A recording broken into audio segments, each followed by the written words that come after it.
the most biggest, baddest, bloodiest battle in American history, on American soil, in America, within the United States of America. The war resulted in 700,000 dead people, all of whom died of the leading cause of death, loss of life.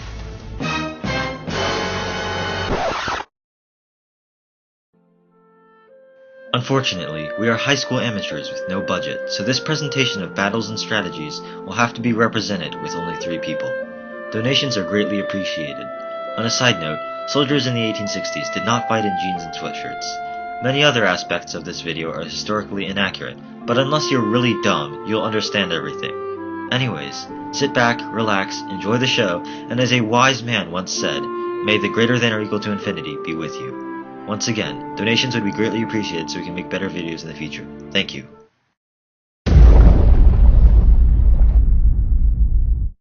Hello everyone, you can call me the Random Voice, and I will be the narrator for this presentation. Fort Sumter. Fort Sumter, a major military installation, sat on a granite island at the entrance to Charleston Harbor. As long as it remained in Union hands, Charleston, the center of secessionist sentiment, would be immobilized. The fort was low on supplies, so Lincoln had to decide whether to abandon it or to risk the fight that might ensue if he ordered it resupplied. On April 6th, Lincoln took cautious and careful action, notifying the governor of South Carolina that he was sending a relief force to the fort carrying only food and no military supplies. Jefferson Davis demanded the surrender of Fort Sumter on April 10th, saying that he would attack the fort if it did not comply. On April 12th, General P.G.T. Beauregard opened fire on Lincoln's relief force near Charleston Harbor. 2 days later, the Union defenders surrendered, giving way to Confederate celebration. Surprisingly, neither side suffered any losses throughout this engagement. This battle began the Civil War, pitting the Northerners, or the Union forces, against the Southerners, who were the Confederacy. I'm a Confederate battleship. The Union forces are controlling Fort Sumter. We will take Fort Sumter. The Confederates suck. Well, darn, I'm out of ammo.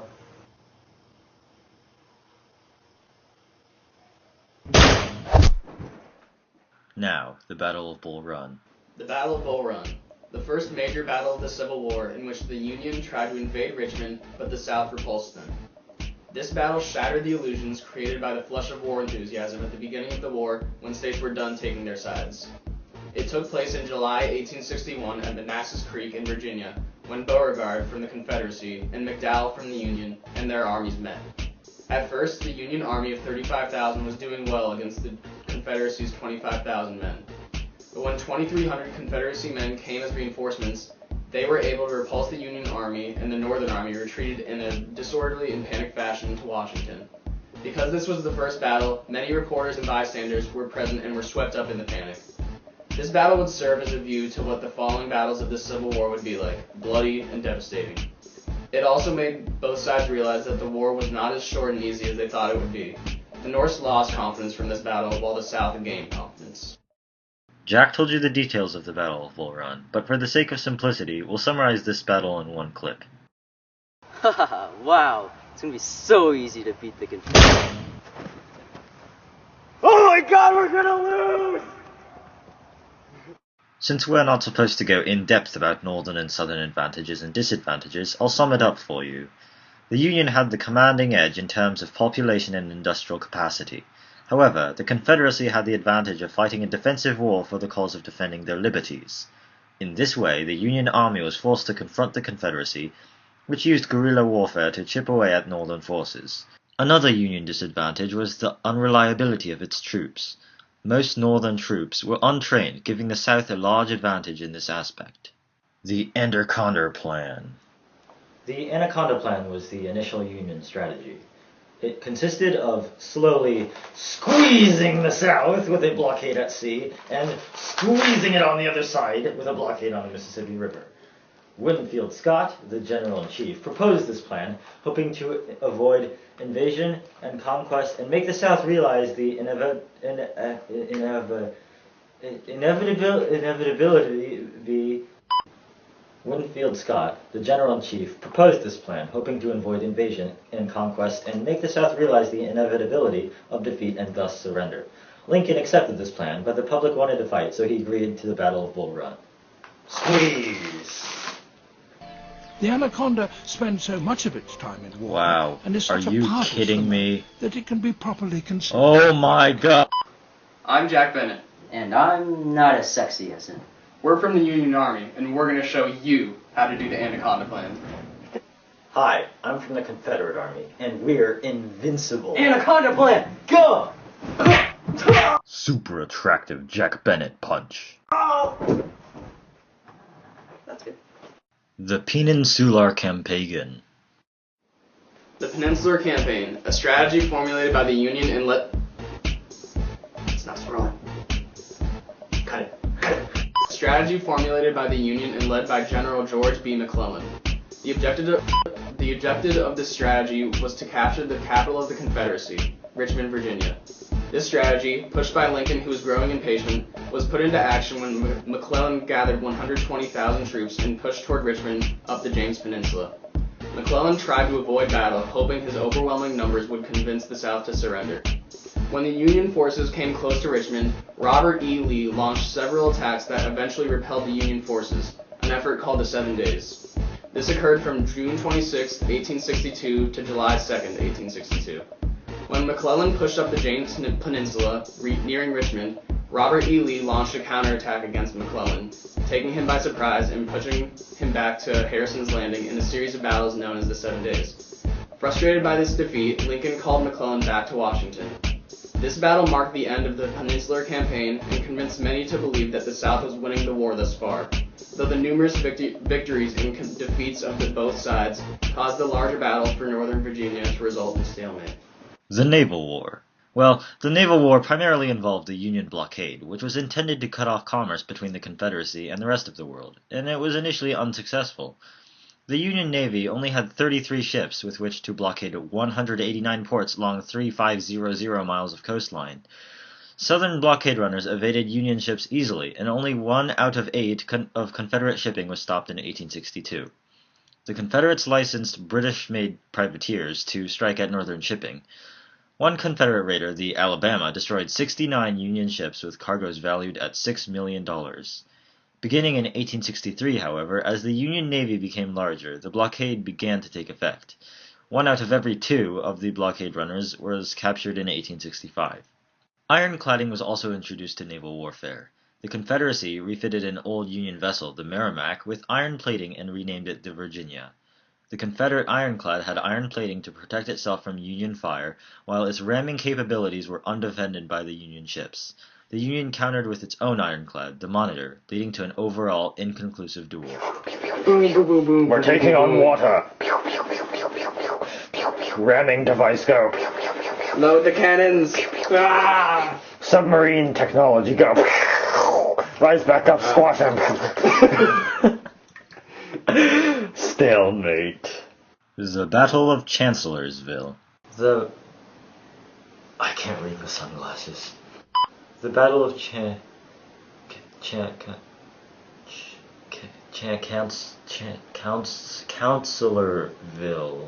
What? The Battle of Chancellorsville took place in May of 1863 at Chancellorsville, Virginia. Robert E. Lee's forces were fighting against Fighting Joe Hooker.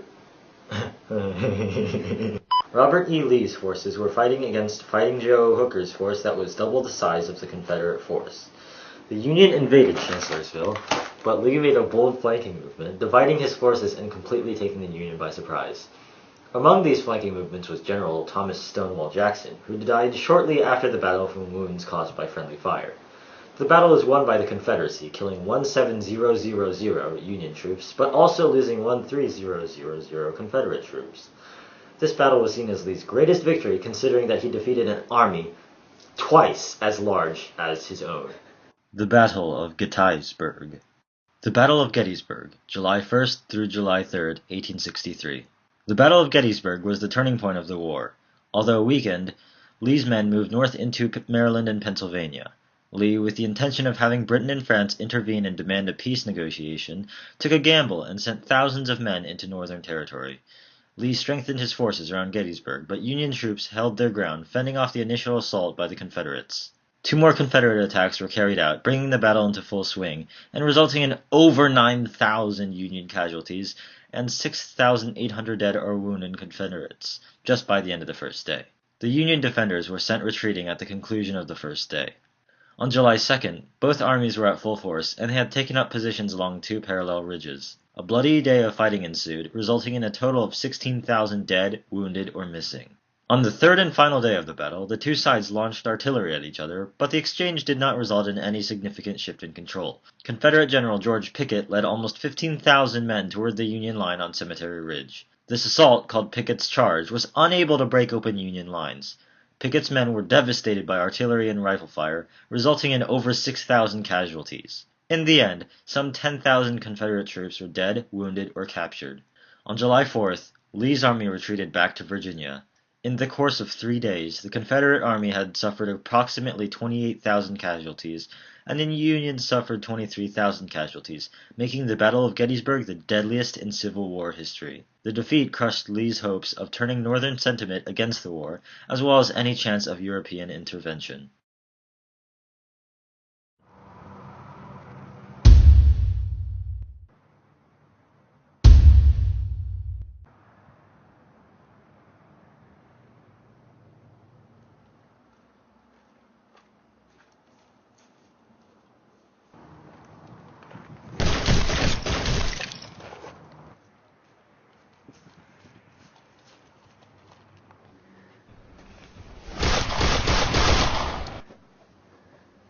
Jack, Confederate reinforcements coming from the northwest. Hold your position. I wonder what's for dinner tonight.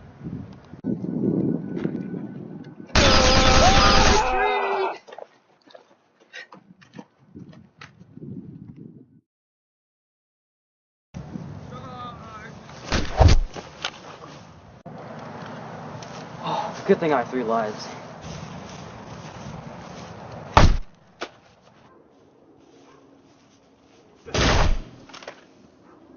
Good thing I still... Oh, good thing I... Well...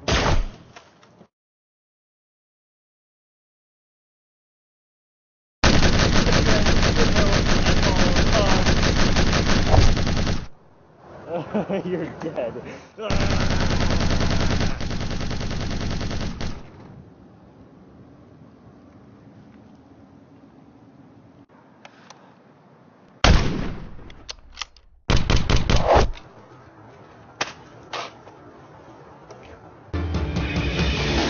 I wanna be the very best, like no one ever was. To catch them is my real test, to train them is my cause. Grant and Sherman. In March of 1864, Lincoln appointed Ulysses S. Grant General-in-Chief of the Union forces. Grant devised a plan of strangulation and annihilation in which Confederate forces would be surrounded and utterly destroyed. While Grant took on Robert E. Lee in Northern Virginia, Grant sent General William Tecumseh Sherman to defeat Confederate General Joe Johnston's Army of Tennessee, which was defending the approach to Atlanta. Both Grant and Sherman exemplified the new kind of warfare, aiming to inflict maximum damage on the fabric of Southern life, hoping that the South would choose to surrender rather than face total destruction. The decision broadened the war, directly affecting civilians. In Northern Virginia, Grant pursued a policy of destroying civilian supplies. Grant welcomed fleeing slaves to the Union lines and encouraged Army effort to put them to work or enlist them as soldiers. Sent Northern volunteers into the Union-occupied parts of the South to educate former slaves. All of these actions and policies were Union military strategies to gain the upper hand. Click. Next slide. All of these actions and policies were Union military strategies to gain the upper hand. The decision broadened the war, directly affecting civilians. In Northern Virginia, Grant pursued a policy of destroying civilian supply... Wait, didn't we already read this part? Special Field Order 15. There we go.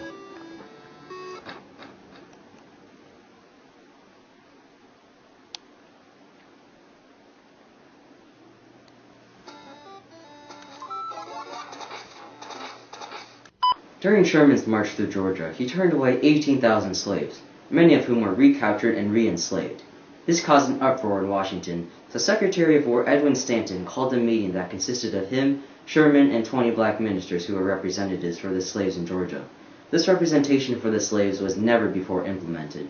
Sherman established Special Field Order 15 in January 1865. This set aside more than 400,000 acres of Confederate land that was given to freed slaves. The South never imagined that this kind of war would have arisen. As stated in the primary document source thingy of Special Field Order 15, found at http://www.history.umd.edu/freedmen/sfo15.htm, the islands from Charleston south, the abandoned rice fields along the river for 30 miles back from the sea, and the country bordering the James St. Johns River, Florida, now reserved and set apart for the settlement of the Negroes, now made free by the acts of war and the proclamation of the President of the United States. In other words, black people got a ton of land.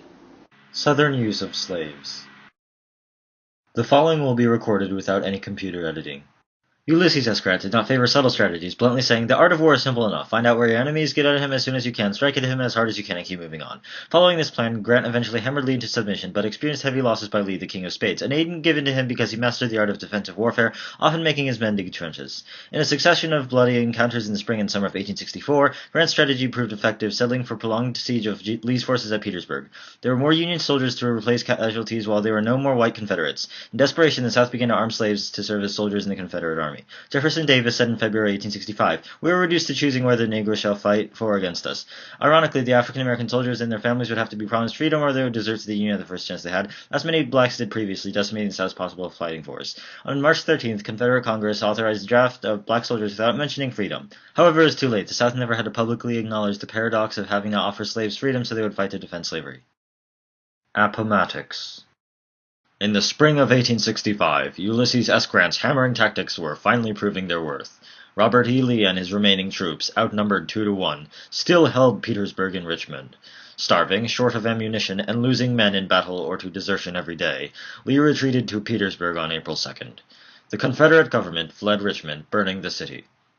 7 days later, Lee and his 25,000 troops surrendered to Grant at Appomattox Courthouse.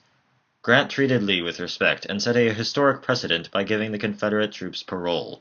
Grant then sent the starving army on its way with 3 days' ration for every man. Jefferson Davis, who had hoped to set up a new government in Texas, was captured in Georgia on May 10th, ending the war.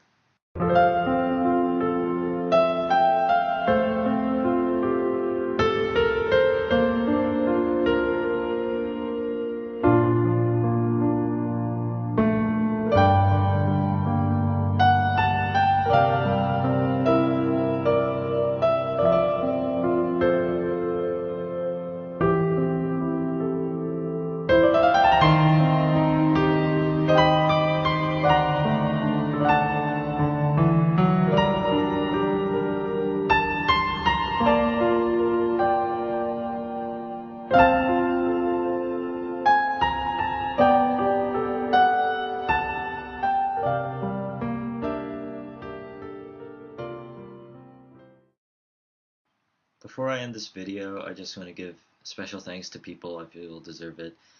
Thank you to Patrick Liu and Jack Bennett, especially because you guys had to film with me for over 7 hours, but I had to edit for more than 25 hours, so don't complain. Also, thank you to Mr. Razum for extending the due date to Wednesday. I'm not sure if you were planning that all along, but thank you anyways. Thank you to my older brother Alex for moving, practicing clarinet elsewhere when I was doing voiceovers and just staying quiet. Also to my little brother Adrian for helping me move my equipment, and a big thank you to my mom for letting me use her computer to edit for all these 25 plus hours. I could not have done it without you, so thank you all very much. And thank you the audience for watching, and bye.